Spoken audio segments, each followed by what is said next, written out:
Alright, little addendum real quick. Is that the right word? Fuck.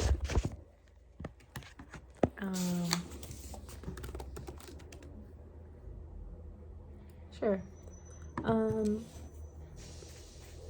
I am cognizant about the need for revolution, but I don't know exactly what my role is in it. And I mean, I don't think that there necessarily has to be a specific laid out role step by step that I have to follow. Like that's kind of up to me, you know, like my existence is the role. But I also don't know how to fully show up for a community, for a village, if I can't take care of myself. You know, if I can't even bring myself to be a villager, like how am I going to function in a village? How am I supposed to sustain and support a village?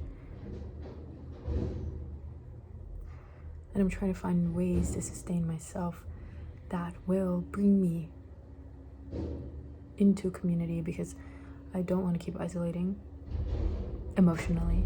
I think physically I can interact with a lot of people, but I'm so within myself that I cannot actually interact with other people actively. And so that has been really hard. It has been really hard to even be creative or do art or do anything that typically brings me joy, because I'm so consumed by all the noise, quite literally.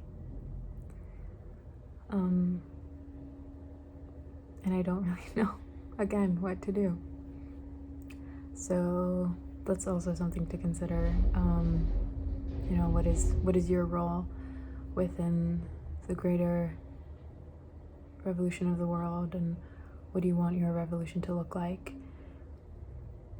Assuming that, you know, we share some of the same morals and beliefs and goals for this world. But again, like, who am I to want to impose my views? And what agency do I have in a morally oppressive and just like generally oppressive world? I keep going back to this paper that we read about moral agency under oppression, and it's like, either way we're all fucked. But in one of my exams, I was saying that perhaps the very idea of rebelling against social norms adds to its moral worthiness, because we have this idea that morality is a social, like, cooperative project that we all have to adhere to, or we must adhere to, or we should adhere to, whether we're cognizant of it or not. And by choosing, for example, as a woman, to refuse to have children, or to refuse to get married, or to refuse to take care of my family, for example, if I were to refuse those things in order to bring about a more just future for, you know, for the next generations, for the generations that currently exist, if I choose to give things up, even though they're tied to my well-being, I think the very fact that I'm recognizing those sacrifices to be made, like, it adds perhaps to the moral worthiness of my actions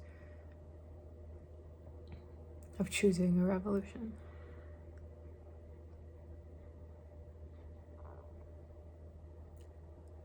And I think that's something that I'm still wrapping my head around, because I have been presented with this opportunity.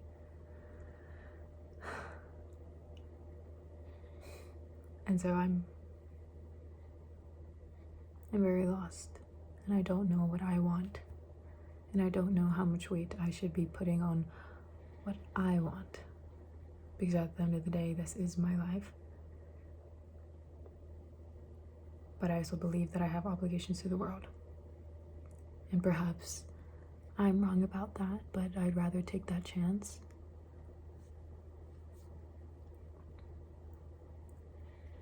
And I also don't know if I'm doing enough. But okay, this is taking away from the time that I set aside to research. So, okay, now I'll actually get to that. And you know what? We'll leave this here. I think this will help me compartmentalize what is going on in my mind. And yeah, I'll leave it to you, to the web. That has all my information that at this point I'm like, oh well, whatever.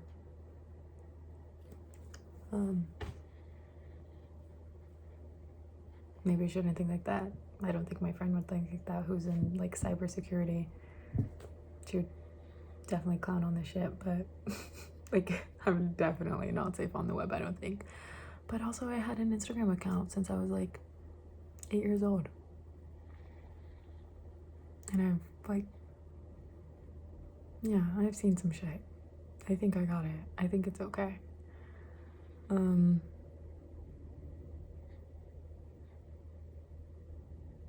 Anyway, that's it for now, because otherwise I'll just keep yapping about myself and not actually doing anything. So, alright, that's enough.